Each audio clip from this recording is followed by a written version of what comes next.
तो एक बार फिर से आप सभी का स्वागत है मिनी अटेम्प्ट ई क्लासेस चैनल पर, जहां पर नर्सिंग और मेडिकल के स्टूडेंट्स के लिए हम हर टॉपिक को आसान भाषा में समझाते हैं। आज का topic glands and membrane, BSc nursing first year anatomy and physiology का एक बहुत ही महत्वपूर्ण भाग है। चलिए आज की क्लास में हम समझेंगे कि ग्लैंड्स क्या होती हैं, ग्लैंड्स के प्रकार क्या हैं, एक्सोक्राइन एंडोक्राइन ग्लैंड में क्या अंतर है, और साथ ही हम समझेंगे कि मेम्ब्रेन्स क्या होती हैं, उनके टाइप्स और उनके फंक्शंस। ये वीडियो आपके फाइनल एग्जाम के लिए बहुत ही इंपॉर्टेंट है, इसलिए वीडियो को एंड तक देखिए। तो चलिए आज की क्लास की शुरुआत करते हैं। हम पढ़ने वाले हैं ग्लैंड्स और मेम्ब्रेन के बारे में। तो सबसे पहले जानेंगे हम ग्लैंड्स क्या होती हैं। तो देखिए, glands are the specialized tissue that produce and secrete substances. दो वर्ड आए हैं इसमें। एक क्या है? प्रोड्यूस माने प्रोडक्शन या पैदा करना, और सीक्रेट माने छोड़ना। तो ग्लैंड ऐसे स्पेशलाइज्ड टिश्यू हैं, हमारे शरीर में पाए जाने वाले स्पेशल टिश्यू हैं, जिनका काम होता है किसी भी हार्मोन को या एंजाइम को प्रोड्यूस करना और सीक्रेट करना। अगर हम आसान भाषा में समझें तो ग्लैंड क्या है? हमारे शरीर के एक ऐसे अंग हैं जिनका कार्य होता है कि हार्मोन्स और एंजाइम्स को बनाना और उसके अलावा सीक्रेट करना, ठीक है, जिससे हमारे शरीर में अलग अलग फंक्शंस हो सके। आगे मैं आपको समझाऊंगा। तो सबसे पहले ग्लैंड्स का अगर हम कैटेगराइजेशन देखें, अगर हम ग्लैंड्स के टाइप देखें, तो शरीर में दो प्रकार की ग्लैंड होती है बेटा। नंबर एक एंडोक्राइन ग्लैंड और नंबर दो एक्सोक्राइन ग्लैंड। तो अगर हम इसके टाइप्स की बात करें तो सबसे पहले बात आती है एंडोक्राइन ग्लैंड्स की। तो समझिए ध्यान से, एंडोक्राइन ग्लैंड, एंडोक्राइन ग्लैंड्स को हम डक्टलेस ग्लैंड कहते हैं। सबसे इंपॉर्टेंट बात, स्टार लगा लीजिए बेटा इसको, क्योंकि सबसे इंपॉर्टेंट महत्वपूर्ण पॉइंट यही है कि एंडोक्राइन ग्लैंड और एक्सोक्राइन ग्लैंड में अंतर क्या है। भाई सबसे पहले तो हमें यही समझना होगा, एंडोक्राइन और एक्सोक्राइन में सबसे बड़ा मेजर अंतर क्या है कि एंडोक्राइन ग्लैंड जो होती है वो डक्टलेस होती हैं, और एक्सोक्राइन ग्लैंड जो होती हैं उनके पास डक्ट होती है। ध्यान रखिए, endocrine gland are those type of gland which do not contain any type of duct. मतलब एंडोक्राइन ग्लैंड वे ग्लैंड होती हैं जिनमें किसी भी प्रकार की कोई भी डक्ट प्रेजेंट नहीं होती, किसी भी प्रकार की कोई ट्यूब लाइक स्ट्रक्चर, कोई भी नलिकाकार संरचनाएं उसमें प्रेजेंट नहीं होती हैं। ये डायरेक्ट अपने हार्मोन, अब दिमाग में सवाल आ रहा होगा कि हार्मोन्स को कैसे अपने टारगेट साइट तक पहुंचाएंगी। तो ये डायरेक्टली अपने हार्मोन्स को ब्लड में सीक्रेट करवा देती है। यानी हमारे शरीर में हर जगह बेटा ब्लड जाता है। इससे जस्ट पहले हमने क्या पढ़ा, जस्ट पहले वाले लेक्चर में सेल के अंदर मैंने आपको समझाया कि जितने भी बॉडी के फ्लूइड हैं, चाहे वो ब्लड हो, उसके अलावा लिम्फ हो, तो ये सभी बेटा बॉडी के जो फ्लूइड हैं वे सभी ट्रांसपोर्टेशन का काम करते हैं। ट्रांसपोर्टेशन का मतलब एक स्थान से, एक ऑर्गन से दूसरे ऑर्गन तक बॉडी में किसी भी सब्सटेंसेस का आदान प्रदान करने के लिए मदद करते हैं। ठीक उसी प्रकार जो ब्लड है, ब्लड का काम क्या होता है? किसी भी हार्मोन को, जो एंडोक्राइन ग्लैंड होती हैं वो डायरेक्टली ब्लड के अंदर हार्मोन्स को छोड़ देती हैं, तो उस हार्मोन को पिक करके, उस हार्मोन को लेकर के उसकी टारगेट साइट तक पहुंचाने का काम ये ब्लड का होता है। समझ में आ गई बात? तो एंडोक्राइन ग्लैंड किस तरीके से अपने हार्मोन को सीक्रेट करती है? ये डक्टलेस ग्लैंड होती हैं, और ये अपने हार्मोन को डायरेक्टली ब्लड स्ट्रीम में, कहां पर बेटा? डायरेक्टली ब्लड स्ट्रीम में छोड़ देती हैं on the distant target cell. और इसकी जो टारगेट सेल होती है, यानी जहां उस हार्मोन को वर्क करना होता है, जिस जगह हार्मोन को काम करना होता है बेटा, वहां पर जाकर के डायरेक्टली हार्मोन अपना वर्क करता है, एक्शन करता है, काम करता है। अब कुछ एग्जांपल्स मैं आपको दे रहा हूं एंडोक्राइन ग्लैंड्स की बॉडी में।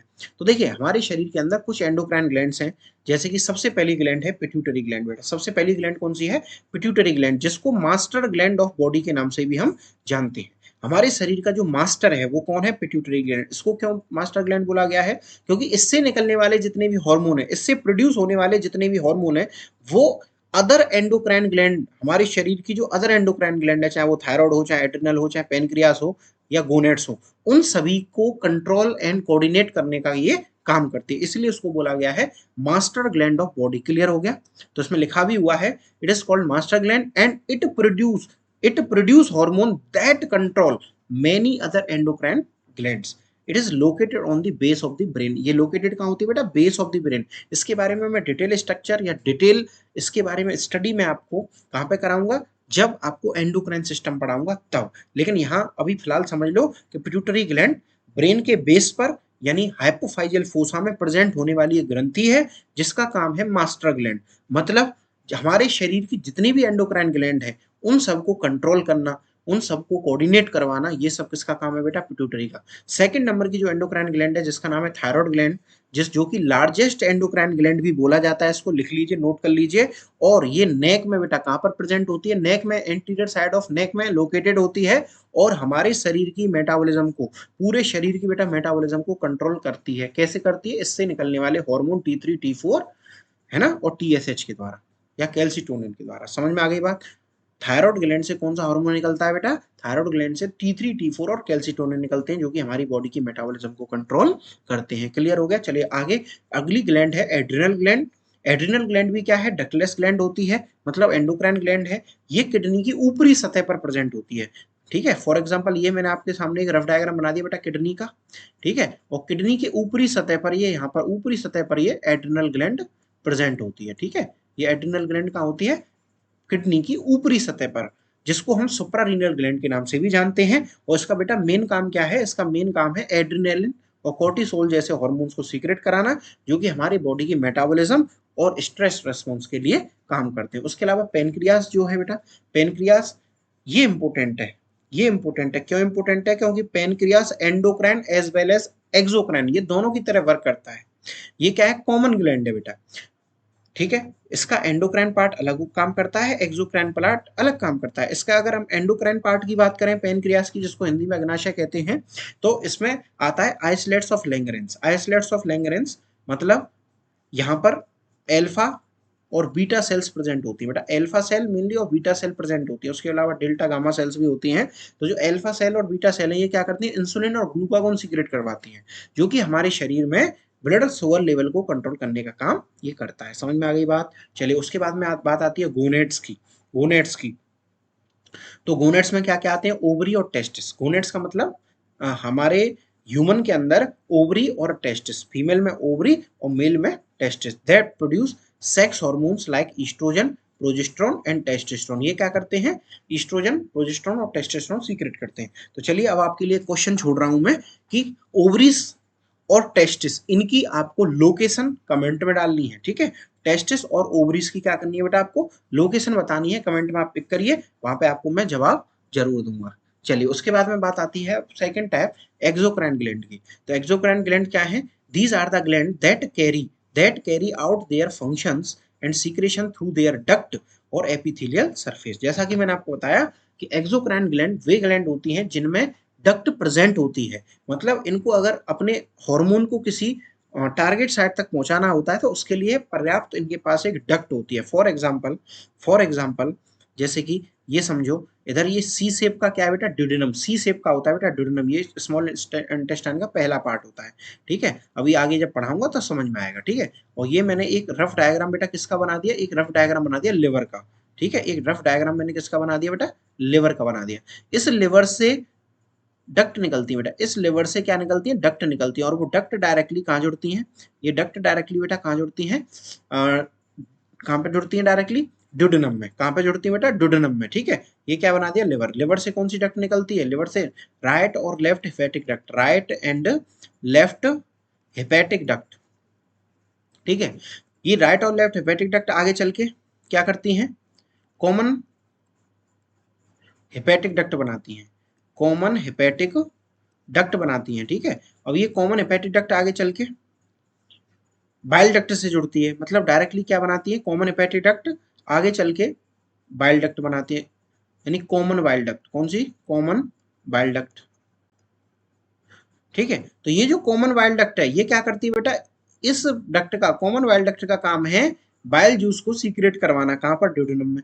तो जैसा कि मैंने आपको बताया कि लिवर से निकलने वाला जो बाइल जूस है वो अपने टारगेट ऑर्गन ड्यूडेनम तक पहुंचेगा, किसके द्वारा, कॉमन बाइल डक्ट के द्वारा। किसके द्वारा पहुंचेगा बेटा, कॉमन बाइल डक्ट के द्वारा। समझ में आ गई बात, क्लियर हो गया। चलिए अब बात करते हैं इसकी कुछ एग्जांपल्स की, जैसे कि स्वेट ग्लैंड हुए, ऑयल ग्लैंड हुए, लिवर हुआ या पेनक्रियास हुआ।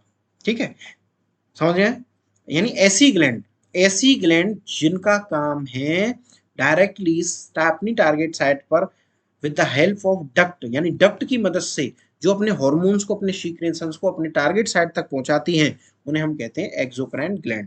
ठीक है, चलिए उसके बाद में बात करते हैं क्लासिफिकेशन ऑफ एक्सोक्राइन ग्लैंड। अब एक्सोक्राइन ग्लैंड का जो क्लासिफिकेशन है बेटा वो अलग अलग तरह से किया गया है, जैसे कि शेप के हिसाब से अगर हम देखें, according to their shape of secretory unit. तो ये 3 प्रकार से होता है, एक ट्यूबुलर ग्लैंड, एक एसिनार ग्लैंड और एक एल्वियोलर ग्लैंड। अब समझो ट्यूबुलर ग्लैंड कौन सी होती है, इनमें ट्यूब इन शेप, ये ट्यूबुलर शेप की होती हैं। जैसे कि उदाहरण के लिए गैस्ट्रिक ग्लैंड, गैस्ट्रिक ग्लैंड कौन सी होती हैं, जो गैस्ट्रिक सीक्रेशंस करवाती है, गैस्ट्रिक जूस का सीक्रेशन करती हैं, जो डाइजेशन में हेल्प करेंगी। ठीक है, द ट्यूब में बी अंडरफिटेड एंड डेविएटिंग, इसकी जो ट्यूब है वो अंडरफिटेड और डेविएटेड होती है। नीचे डायग्राम में आप देखिए, नीचे आप डायग्राम में देखिए, ये जो ग्लैंड है इसमें बिल्कुल प्रॉपर एक ट्यूब बनी हुई है बेटा, एक प्रॉपर ट्यूब बनी हुई है और ये ट्यूबुलर है, इसका नाम है ट्यूबुलर ग्लैंड। उसके बाद में एसिनार ग्लैंड जो होती है वो राउंडेड और ओवल शेप की होती है, जैसे कि सलाइवरी ग्लैंड्स होती हैं। सलाइवरी ग्लैंड इसका एग्जाम्पल है, उदाहरण है। ठीक है, एसिनार ग्लैंड ये देखो गौर से अगर हम देखें तो ये कैसी होती है, राउंड और ओवल, राउंड और ओवल जैसी होती है ना। उसके बाद में एल्वियोलर जो होती है, एल्वियोलर फ्लास्क शेप होती है। एल्वियोलर कैसी होती है बेटा, फ्लास्क शेप होती है। ठीक है, एल्वियोलर ग्लैंड देखो गौर से, फ्लास्क शेप है, कैसी शेप है, फ्लास्क, मतलब एक लोटेनुमा संरचना के आधार पर। ठीक है, क्लियर हो गया। तो ये तीनों प्रकार की ग्लैंड आपने समझ ली। उसके बाद में बात आती है नंबर ऑफ सेल के आधार पर, सेल्स की यानी कोशिकाओं के आधार पर अगर हम बात करें तो ये यूनिसेलुलर और मल्टी सेलुलर दो में बांटा गया है। यूनिसेलुलर नाम से क्लियर हो रहा है, यूनि माने सिंगल, मतलब ऐसी ग्लैंड्स जिनके अंदर जो कोशिकाएं हैं वो सिंगल सेलुलर होती हैं, यूनिसेलुलर होती हैं, एक ही प्रकार की कोशिकाएं उसके अंदर प्रेजेंट होती हैं। मतलब एक ही प्रकार की कोशिकाओं से मिलकर के बनी हुई जो ग्लैंड है उनको हम यूनिसेलुलर ग्लैंड कहते हैं, जो कि मोस्टली इंटेस्टाइनल लाइनिंग पर यानी इंटेस्टाइन की सरफेस पर, इंटेस्टाइन की सतह पर पाई जाती हैं। उसके अलावा बात आती है मल्टी सेलुलर की, तो मल्टी सेलुलर जो ग्लैंड्स होती हैं वो मेनली मेनली डक्ट्स पे प्रेजेंट होती हैं। ये कहाँ पे प्रेजेंट होती हैं, लेक्राइमल ग्लैंड और पैरोटिड ग्लैंड इसके सबसे अच्छे एग्जाम्पल हैं। और ये वो ग्लैंड होती हैं जिसमें मल्टी सेलुलर्स स्ट्रक्चर्स प्रेजेंट होती हैं, मतलब एक या एक से अधिक, मतलब दो या दो से अधिक जो कोशिकाएं इसके अंदर मेनली प्रेजेंट होती हैं और अलग अलग प्रकार की इसमें कोशिकाएं प्रेजेंट होती हैं। ठीक है, और इसमें एपिथीलियम जो सेल होती है, एपिथीलियम जो सेल होती हैं वही इन्वेजिनेट करके, वही मैंने जुड़ करके, और ये डक्ट का फॉर्मेशन यहाँ पर होता है या यहाँ पर ग्लैंड का फॉर्मेशन होता है, जैसे कि लेक्राइमल ग्लैंड और पैरोटिड ग्लैंड। लेक्राइमल ग्लैंड क्या है, जो ग्लैंड टीयर्स को सीक्रेट कराने में हेल्प करती है, मतलब टीयर्स को आंखों तक, आइज तक लेकर के आती हैं, उनको हम बोलते हैं लेक्राइमल ग्लैंड, जो कि एक मल्टी सेलुलर ग्लैंड का एग्जाम्पल है। उसके अलावा पैरोटिड ग्लैंड जो कि एक लार ग्रंथि है, सलाइवरी ग्लैंड है। मल्टी सेलुलर नाम से क्लियर हो गया, जिसमें दो या दो से अधिक प्रकार की कोशिकाएं प्रेजेंट हो। बात आती है अकॉर्डिंग टू देयर फंक्शन, अगर हम फंक्शंस के आधार पर देखें तो ये 3 प्रकार की होती हैं, कौन कौन सी, मेरोक्राइन, एपोक्राइन और होलोक्राइन। मेरोक्राइन कौन सी होती हैं, ऐसी ग्लैंड जिनमें जो ग्लैंड का सीक्रेशन है, माने हार्मोन है या XYZ कोई भी सीक्रेशन है, तो वो एक्सोसाइटोसिस प्रोसेस के थ्रू होता है, जिसमें क्या होता है, cell are remain unbroken after the secretion. होता क्या है कि जब ये अपना सीक्रेशन छोड़ती हैं तो सेल जो है उस पर कोई प्रभाव नहीं पड़ता है, वो ब्रेक नहीं होती है। ठीक है, जैसे कि गॉबलेट सेल, गॉबलेट सेल क्या करती है बेटा, म्यूकस सीक्रेट करती है। गॉबलेट सेल क्या करती है, म्यूकस सीक्रेट करती है। अच्छा, एपोक्राइन ग्लैंड कौन सी होती है, नीचे आपको डायग्राम से भी समझाऊंगा। एपोक्राइन कौन सी होती हैं, जिनका एपिकल पार्ट, एपोक्राइन मतलब जिनका एपिकल पार्ट डिसइंटीग्रेट हो जाए आफ्टर द डिस्चार्ज, यानी अपने सीक्रेशंस को डिस्चार्ज करने के बाद, छोड़ने के बाद, इनका जो एपिकल पार्ट है माने ऊपरी जो हिस्सा है वो डैमेज हो जाता है बेटा, डैमेज हो जाता है, इसलिए उनको बोला जाता है एपोक्राइन ग्लैंड, जो कि एटिपिकल स्वेट ग्लैंड, लगभग स्वेट ग्लैंड और यानी पसीना सीक्रेट करने वाली, और मेमरी ग्लैंड जो कि मिल्क का फॉर्मेशन करने वाली जो ग्लैंड होती हैं वहां पर ये प्रेजेंट, यानी उस प्रकार की ग्लैंड जो होती है, यानी स्वेट ग्लैंड और मेमरी ग्लैंड इसका एग्जाम्पल है एपोक्राइन का। अगली बात आती है हेलोक्राइन, होलोक्राइन ग्लैंड। तो होलोक्राइन ग्लैंड जो होती हैं वो completely entire completely cell disintegrate to discharge its secretion, जब ये अपने सीक्रेशंस को बेटा छोड़ देती हैं, डिस्चार्ज कर देती हैं, तो उसके बाद में कंप्लीटली सेल डैमेज हो जाती हैं, कंप्लीटली सेल डिसइंटीग्रेट हो जाती हैं, जैसे कि सिबेसियस ग्लैंड जो कि सीबम सीक्रेट करती हैं। ठीक है, ऑयल ग्लैंड भी इसको बोला जाता है। ठीक है, देखो ध्यान से, ये सामने जो आप देख रहे हैं डायग्राम, इसमें सबसे पहले मोनोक्राइन ग्लैंड बताई गई है, जिसमें ग्लैंड में सीक्रेशन के बाद में कोई भी प्रभाव नहीं पड़ रहा है। एपोक्राइन ग्लैंड को देखिए तो इसमें क्या हो रहा है, इसकी जो एपिकल यानी ऊपरी जो सतह, ये वाली ऊपरी जो सतह बेटा ये डैमेज हो गई, डिस्टिंग्विश हो गई है ना, ठीक है, डिसइंटीग्रेटेड हो गई है। लेकिन होलोक्राइन ग्लैंड कौन सी है, जिसमें पूरी की पूरी ग्लैंड ही बाद में आगे चल के जब अपने सीक्रेशंस को छोड़ देती हैं तो वो डिसइंटीग्रेट हो जाती है। समझ में आ गया तीनों में अंतर। चलिए उसके बाद में बात आती है अब नेक्स्ट, जो अपना सेकंड है मेम्ब्रेन्स। सेकंड जो हम समझने वाले हैं चीज आज के टॉपिक में, वो है बेटा मेम्ब्रेन्स। मेम्ब्रेन्स का मतलब क्या होता है, झिल्ली, परत। तो membranes are the thin layers of sheath of epithelial tissue. Membranes क्या है, बहुत ही थिन पतली लेयर है, पतली सीथ है, पतली झिल्लियां हैं, कवरिंग है, जो कि एपिथेलियम टिश्यू से बनी हुई हैं। And they are supporting connective tissue that cover और लाइन द इंटरनल स्ट्रक्चर्स और कैविटी। मतलब हमारे शरीर में पाई जाने वाली जितनी भी कैविटी है, जितने भी स्पेस हैं जहाँ पर कोई ऑर्गन सिचुएटेड है, जहाँ पर कोई ऑर्गन रहता है, उसके अलावा जितनी भी इंटरनल स्ट्रक्चर्स हैं हमारे शरीर के अंदर पाई जाने वाली, उन सबको लाइन करने का काम, उन सबको घेर के रखने का काम, उन सबको प्रोटेक्ट करने का काम ये बेटा मेम्ब्रेन्स का होता है। मेम्ब्रेन्स मतलब झिल्ली, यानी प्रोटेक्शन करने वाली स्ट्रक्चर्स।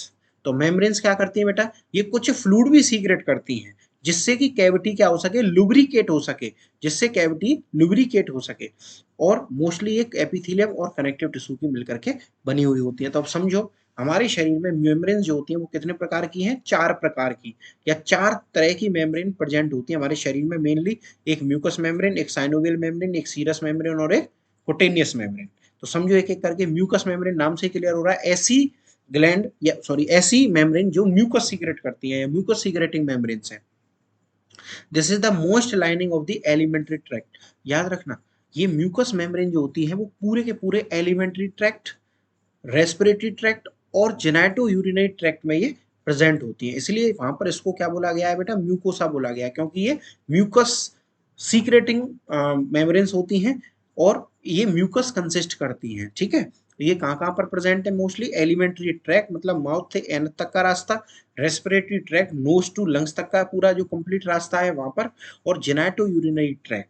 ठीक है, जेनाइटो यूरिनरी यूरेथ्रा से लेकर के और आपका जेनाइटल यानी ओवरी टेस्टिस तक का जो पूरा पार्ट है, या फीमेल के अंदर अगर हम देखें तो यूरेथ्रा से लेकर के और ओवरी तक या सीधा सीधा यूट्रस तक, फेलोपियन ट्यूब तक, ये पूरे के पूरे म्यूकस मेम्ब्रेन से ही कवर्ड होते हैं। ये जो म्यूकस मेम्ब्रेन होती है ना, इसमें एपिथेलियल सेल्स होती हैं जिनको हम गोबलेट सेल के नाम से जानते हैं। जो म्यूकस मेम्ब्रेन है वो गोबलेट नाम की एपिथेलियम सेल से मिलकर के बनी हुई है। इसीलिए ये एक सीक्रेशन प्रोड्यूस करती हैं जिसका नाम है बेटा म्यूकस, जिसका नाम क्या है, म्यूकस। और ये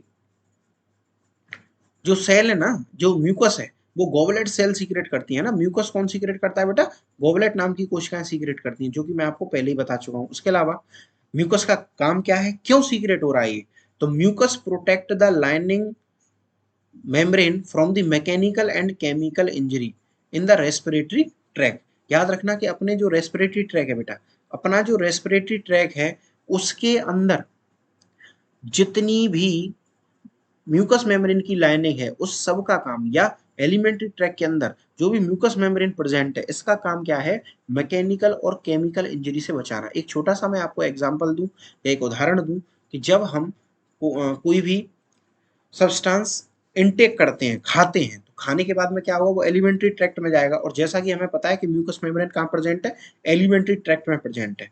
तो समझो उससे क्या होगा कि जब कोई भी फॉरेन बॉडी यानी बाहर का कोई सब्सटेंस, जैसे हमने कुछ खाया तो वो हमारे एलिमेंट्री ट्रैक्ट में एंटर हो गया। तो एलिमेंट्री ट्रैक्ट में जब वो एंटर होगा तो एंटर होने के बाद एलिमेंट्री ट्रैक्ट में कुछ मूवमेंट स्टार्ट होंगे। ठीक है, कुछ मूवमेंट स्टार्ट होंगे। एक उदाहरण के लिए ईसोफेगस के अंदर जो मूवमेंट है वो पेरिस्टॉल्टिक मूवमेंट स्टार्ट हो जाएंगे। तो उस समय क्या होगा, ये जो म्यूकस मेम्ब्रेन है, ये जो म्यूकस मेम्ब्रेन है, जब पेरिस्टॉल्टिक मूवमेंट करते समय एक्सटेंशन और रिकॉइल होगा लेयर का, माने फैलेंगी और सिकुड़ेंगी, तो वहां पर क्या होगा, वहां पर ये जो लेयर है वो लुब्रिकेशन का काम करेंगी और मैकेनिकल सपोर्ट देंगी। उसके अलावा अगर हम स्टमक के अंदर बात करें तो सबसे एग्जाम्पल जो रहेगा म्यूकस मेम्ब्रेन का, वो स्टमक के अंदर रहेगा, क्योंकि स्टमक के अंदर HCl का सीक्रेशन होता है। HCl एक हाई एसिड है, ठीक है, जिसका pH 1.5 से 3.5 स्टमक के अंदर होता है। ठीक है, तो वो HCl इतना खतरनाक है कि हमारी जो लेयर है उसको डैमेज कर सकता है, गला सकता है। लेकिन म्यूकस मेम्ब्रेन प्रेजेंट होने के कारण जो HCl है वो हमारी स्टमक की जो वॉल है, यानी जो हमारा पेट है, जिसको हम आमाशय कहते हैं, ठीक है, जिसको हम स्टमक कहते हैं, उसकी जो दीवारें हैं, उसकी जो आउटर कवरिंग्स हैं, उसकी जो लेयर्स हैं, उनको म्यूकस खराब होने से, डैमेज होने से, एचसीएल के प्रभाव से बचाता है। ठीक है, इसलिए ये जो म्यूकस मेम्ब्रेन है, उनको हम प्रोटेक्टिव लाइनिंग ऑफ बॉडी के नाम से भी जानते हैं। समझ गए? ऐसे एल्वेओली के अंदर अगर कोई फॉरेन पार्टिकल अगर एंटर करेगा, तो ये जो म्यूकस मेम्ब्रेन है वो ट्रैप करने का काम करेगा। म्यूकस जो है चिकना पदार्थ होता है, तो वो उस फॉरेन बॉडी को अपने आप में चिपका लेगा, यानी अपने आप में अधेयर कर लेगा, चिपका लेगा, जिससे वो अंदर रेस्पिरेटरी ट्रैक को डैमेज ना कर सके। समझ में आ गया? दूसरे प्रकार की जो मेम्ब्रेन होती है बेटा, वो होती है सीरस मेम्ब्रेन। सीरस मेम्ब्रेन कौन सी होती है? सीरस मेम्ब्रेन को हम सिरोसा के नाम से भी जानते हैं। ये सीरस वर्ड का मतलब ही है वाटर सीक्रेटिंग या फ्लूइड सीक्रेटिंग मेम्ब्रेन। ऐसी मेम्ब्रेन्स जो कहीं ना कोई फ्लूइड सीक्रेशन का काम करती हैं, कोई ना कोई फ्लूइड सीक्रेट करती हैं, इसलिए इनको हम सीरस मेम्ब्रेन कहते हैं बेटा। और ये याद रखना, double layer of loose areolar connective tissue, ये लूज एरियोलर कनेक्टिव टिश्यू की डबल लेयर की, यानी डबल लेयर की मेम्ब्रेन है, जो कि सिंपल स्क्वेमस एपिथेलियम टिश्यू से लाइंड है या कंसिस्ट करती हैं। समझ में आ गई बात? इसमें सिंपल स्क्वेमस एपिथेलियम सेल्स होती हैं, ठीक है, और ये डबल लेयर भी होती हैं। जैसे कि उदाहरण के लिए डबल लेयर कैसे, तो एक लेयर होगी इसकी पैराइटल और एक होगी विसरल। जैसे उदाहरण के लिए अगर हम लंग्स की बात करें, उदाहरण के लिए अगर हम लंग्स की बात करें बेटा, लंग्स की बात करें, तो लंग्स में दो तरह की लेयर होती हैं, एक आउटर लेयर और एक इनर लेयर। जो आउटर लेयर है जिसको हम बोलते हैं बेटा पैराइटल लेयर, पैराइटल लेयर, और अंदर वाली को हम क्या बोलते हैं? Visceral layer. क्योंकि ये जो लेयर है वो सीरस मेम्ब्रेन होती है, यानी लंग्स की जो प्लूरा मेम्ब्रेन, लंग्स की जो लेयर है वो क्या है? प्लूरा। ये जो प्लूरा मेम्ब्रेन है वो क्या है? सीरस मेम्ब्रेन है। सीरस मतलब फ्लूइड सीक्रेटिंग मेम्ब्रेन है, ठीक है। इसलिए ये पैराइटल और विसरल होती है। अब इसके अंदर बीच में क्या होता है बेटा? फ्लूइड भरा हुआ रहता है। ये जो फ्लूइड है वो क्या करता है? फ्रिक्शन से बचाने का काम करता है, क्योंकि लंग्स के अंदर एक्सपेंशन और रिकॉइल की पावर होती है। जब हम सांस लेते हैं तो लंग्स फैलते हैं, सांस छोड़ते हैं तो ये सिकुड़ जाते हैं। तो उस समय घर्षण ना हो, उस समय आपस में फ्रिक्शन ना बने, तो उस फ्रिक्शन से बचाव करने के लिए, उस फ्रिक्शन से बचने के लिए ये पैराइटल और विसरल में ये मेम्ब्रेन, प्लूरल मेम्ब्रेन या सीरस मेम्ब्रेन ये होती है। और सीरस मेम्ब्रेन के अंदर कोई ना कोई फ्लूइड प्रेजेंट होता है। अगर लंग्स के अंदर बात करें तो प्लूरल फ्लूइड, और हार्ट के अंदर बात करें तो पेरिकार्डियम लेयर जो होती है वो सीरस मेम्ब्रेन होती है, तो वहां पर होता है पेरिकार्डियल फ्लूइड। समझ में आ गया? सीरस का सिंपल सा मतलब क्या है? सीरस का सिंपल मतलब है कि फ्लूइड सीक्रेटिंग मेम्ब्रेन। ऐसी मेम्ब्रेन, ऐसी झिल्लियां जो कि कहीं कोई ना कोई फ्लूइड सीक्रेट करती हैं। उदाहरण के लिए प्लूरा, पेरिटोनियम और हार्ट में प्रेजेंट होने वाली जो पेरिकार्डियम है वो। समझ में आ गया बात? चलिए, there are 3 site of serous membrane are found. अगर हम बात करें तो मेनली 3 साइट हैं जहां पर ये सीरस मेम्ब्रेन प्रेजेंट होती हैं। तो एक है बेटा प्लूरा, जो कि थोरेसिक कैविटी के अंदर प्रेजेंट होने वाली जो लंग्स हैं उनको सराउंड करती है, मतलब उनको घेर के रखने का काम करती है। अगली है हार्ट, हार्ट के पास पाई जाने वाली पेरिकार्डियम लेयर। और उसके अलावा एब्डोमिनल ऑर्गन को सपोर्ट करने वाली जो लेयर है उसका नाम है बेटा पेरिटोनियम।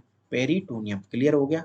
चलिए, ये तीनों के तीनों एग्जाम्पल मेजर एग्जाम्पल हैं, इनको याद रखिएगा, आपके एग्जाम में बेटा काम आएंगे। प्लूरा, पेरिकार्डियम और पेरिटोनियम ये मेन लेयर होती हैं, ठीक है। प्लूरा लंग्स के ऊपर होती है, पेरिकार्डियम हार्ट के ऊपर, और पेरिटोनियम एब्डोमिनल ऑर्गन्स के ऊपर। तीनों की तीनों सीरस मेम्ब्रेन है, तीनों की तीनों फ्लूइड सीक्रेटिंग है, और तीनों ही फ्रिक्शन से डैमेज होने के बचाती हैं। अगली आती है बेटा साइनोवियल मेम्ब्रेन। साइनोवियल मेम्ब्रेन बहुत ही इंपॉर्टेंट मेम्ब्रेन है, जो कि जॉइंट की कैविटीज और टेंडन्स को बेटा, जो सराउंडिंग टेंडन्स हैं उनके पास में ये प्रेजेंट होती है। जैसे कि over the wrist joint, wrist joint के पास, नी जॉइंट के पास। तो ये जॉइंट में पाई जाने वाली स्पेशल मेम्ब्रेन है। ये भी एक फ्लूइड सीक्रेटिंग मेम्ब्रेन है, ठीक है। ये एक फ्लूइड निकालती है बेटा जिसका नाम है साइनोवियल फ्लूइड, जो फ्रिक्शन और डैमेज से बचाने का काम करता है, जो कि लिखा भी हुआ है। It is made up of layer of a fine flattened epithelium cell on the layer of delicate connective tissue. The synovial membrane secrete clear sticky oily synovial fluid. ये क्या करती है? क्लियर स्टिकी एक फ्लूइड सीक्रेट करती है, जो कि joint को लुब्रिकेट करने का ये काम करता है, ठीक है, जिससे जॉइंट की स्टेबिलिटी बने रहे, जॉइंट के मूवमेंट बने रहे, ठीक है। चौथे प्रकार की मेम्ब्रेन है कुटेनियस मेम्ब्रेन, जो कि मेनली कहाँ पर प्रेजेंट है बेटा? स्किन में। स्किन के अंदर पाई जाने वाली जो मेम्ब्रेन है उसको हम कुटेनियस मेम्ब्रेन कहते हैं। चलिए, अब लास्ट में हम देखेंगे मेम्ब्रेन्स के फंक्शन। तो मेम्ब्रेन के फंक्शन, पहला है फिजिकल बैरियर, मतलब जब कोई भी सब्सटेंस फॉरेन बॉडी अगर हमारी स्किन के ऊपर आएगी तो कुटेनियस मेम्ब्रेन उसको एंटर नहीं करने देगी, तो ये एक फिजिकल बैरियर की तरह काम कर रहा है। उसके अलावा है सेलेक्टिव परमिएबिलिटी, और जो काम की चीज़ें जैसे हमने कोई ऑइंटमेंट कोई दवाई लगाई तो वो हमारे शरीर में एब्जॉर्ब हो जाएगी, तो फॉरेन बॉडी को एब्जॉर्ब नहीं होने दिया, लेकिन जो दवाई थी उसको एब्जॉर्ब कर लिया, मेडिसिन जो थी उसको एब्जॉर्ब कर लिया, इसका मतलब सेलेक्टिव परमिएबिलिटी है।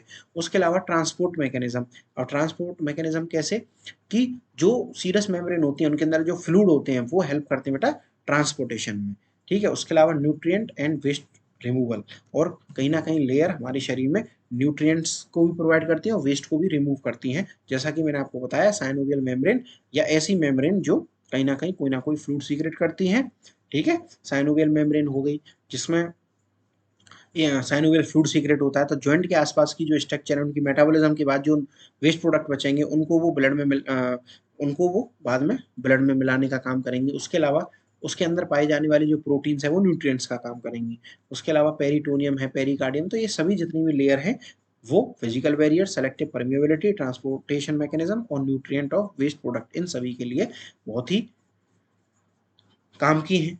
इनके ये मेन इनके फंक्शंस हैं, ठीक है। तो आज के लिए इतना ही, थैंक यू वेरी मच। आज का लेक्चर यदि आपको अच्छा लगा हो तो वीडियो को बेटा लाइक करें, चैनल को सब्सक्राइब करें और ज़्यादा से ज़्यादा स्टूडेंट के साथ में शेयर करें। जैसा कि आप जानते हैं ये फ्री क्लासेस आपको बीएससी नर्सिंग फाइनल एग्जाम के लिए मिनी अटेम्प्ट ई क्लासेस पर मेरे द्वारा डॉक्टर सौरभ सर के द्वारा आपको दी जा रही हैं। तो चलिए बेटा मिलते हैं अगले लेक्चर में, जिसमें हम रेस्पिरेटरी सिस्टम के बारे में पढ़ेंगे। अगला लेक्चर जो हमारा होगा, अगली क्लास जो होगी बेटा, उसमें हम रेस्पिरेटरी सिस्टम के बारे में स्टडी करेंगे। तो मिलते हैं बेटा नेक्स्ट क्लास में। Thank you very much.